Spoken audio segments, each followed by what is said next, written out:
Buenas tardes, vecinos. Recuerden, mi nombre es Viviana y este espacio lo hago para opinar sobre distintos temas que me llamen la atención.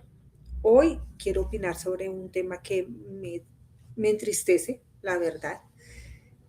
Me entristece por lo que ocurrió, pero también me entristece porque al hablar del tema con algunas personas que pertenecen conmigo a la Iglesia Católica, me doy cuenta de que definitivamente no conocemos a nuestra iglesia.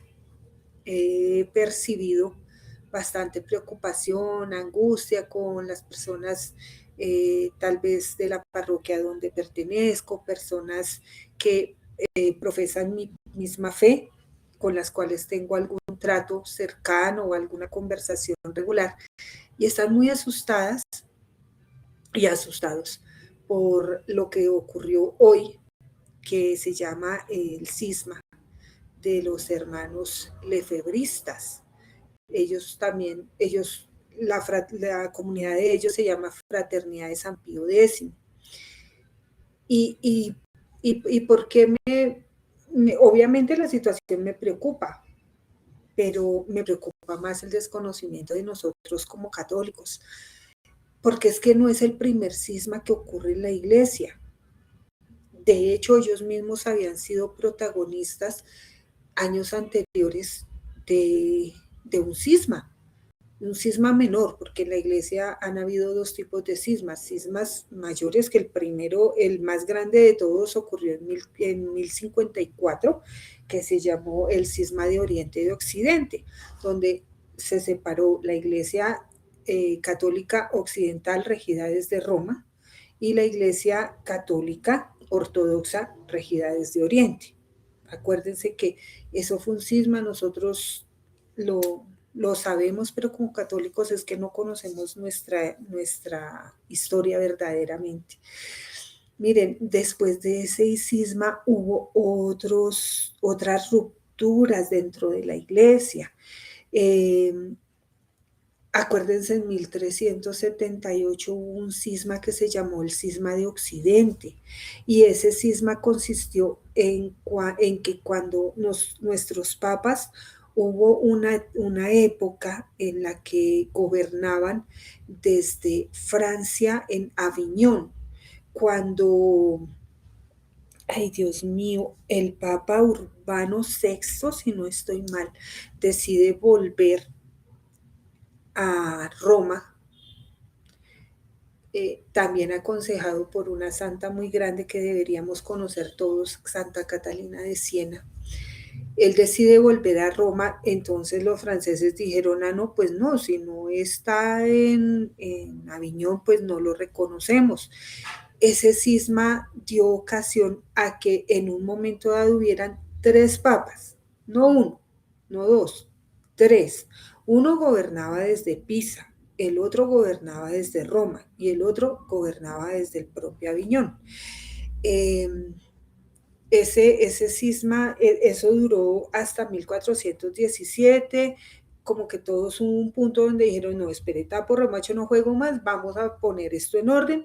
Eligieron a Martín V, que fue el papa, como que se unificó nuevamente. Pero después de eso hubo lo que se llamó la Reforma Protestante, mis hermanitos. Acuérdese que nuestros hermanos separados, así los llamo yo, si es una manera incorrecta de llamarlos, ustedes me perdonan.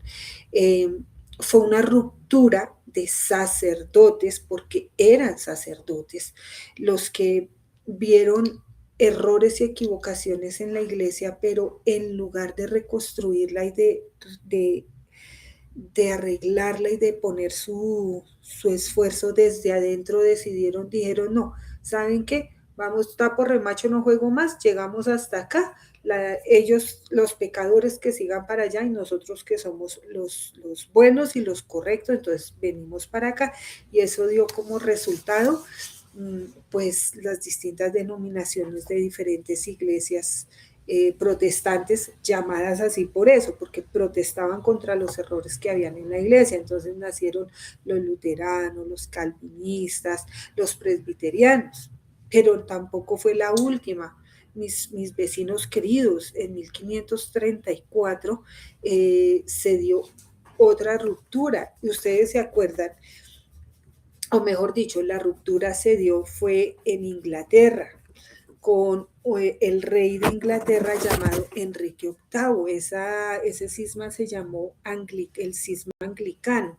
¿Y por qué se dio? Por la cosa más mundana que se pueda uno imaginar. Este señor estaba casado con una señora llamada Catalina de Aragón, pero el señor no se podía controlar, que el señor tuvo varias amantes. Pero en ese momento estaba pues encaprichadísimo con una que se llamó Ana Bolena. Entonces le exigió al Papa que le anulara el matrimonio. Como el Papa dijo que no, señorito, que eso no se podía, que hasta que la muerte los separe. Entonces el señor dijo, no, listo, entonces pues yo me voy, listo, yo me fui. Y abrió su propia iglesia. Se nombró a sí mismo como cabeza de la iglesia. Y entonces ese fue otro cisma. En 1870 hubo un cisma de nombre muy raro. Ese sí me van a perdonar porque lo tengo que leer, porque ese sí no lo sé pronunciar bien. El cisma de los veterocatólicos. Ellos lo que pasó con ellos es que rechazaron las correcciones que se hicieron en el Concilio Vaticano I, especialmente lo que tiene que ver con la infalibilidad papal. Y no fue el último. Vecinitos de mi corazón, en 1988 hubo un cisma propiciado por los mismos que hoy entraron en desobediencia.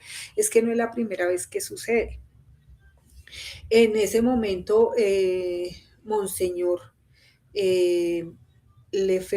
Marcel Lefebvre, él era arzobispo en África, y él ordenó unos obispos para corregir según él, porque en el Concilio Vaticano II, ya no el primero, sino el segundo, en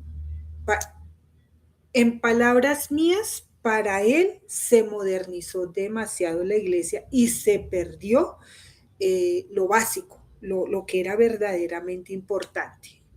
Él, obviamente, al igual que sucedió hoy, quedó excomulgado inmediatamente de la desobediencia y del acto que hizo. Sin embargo, nuestro Papa Benedicto XVI, ahorita, hace poquito, en el 2009, levantó la excomunión a esa fraternidad. Y hoy, pues, ellos mismos volvieron a entrar en desobediencia, así que ellos mismos volvieron a entrar en excomunión.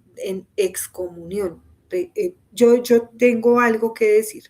La iglesia no excomulga, uno solito se excomulga, porque es que nosotros tenemos 3 pilares: la Biblia, la tradición apostólica y el magisterio. ¿Y dónde entiende uno el magisterio? ¿Dónde uno lo aprende? Mis reyes, mis vecinos preciosos, mis vecinos católicos preciosos, hay algo que se llama catecismo de la Iglesia Católica, y uno tiene que estudiarlo y tiene que leerlo, porque es que uno como católico tiene la obligación de saber en qué es que uno cree. Uno tiene que saber dar razón de su fe, uno tiene que saber decir por qué es o por qué no es católico. Entonces, pues, nada. Después de, después de darles esta opinión tan larga, que más que opiniones, como decirles, no se asusten, no se preocupen, porque es que no es la primera vez que pasa algo así dentro de nuestra iglesia.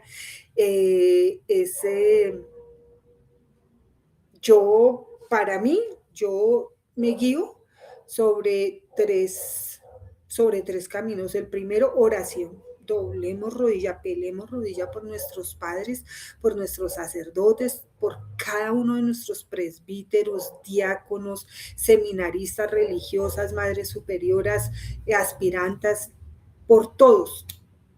por las personas que están en nuestras comunidades parroquiales, por todos, doblemos rodillas por nuestra iglesia, doblemos rodilla por nuestra iglesia, porque es la única forma de sostenernos espiritualmente. La segunda, instruyámonos, leamos el catecismo de la Iglesia Católica, esforcémonos por escuchar todos los días una Eucaristía, acerquémonos a una comunidad, luchemos por estar dentro de una comunidad.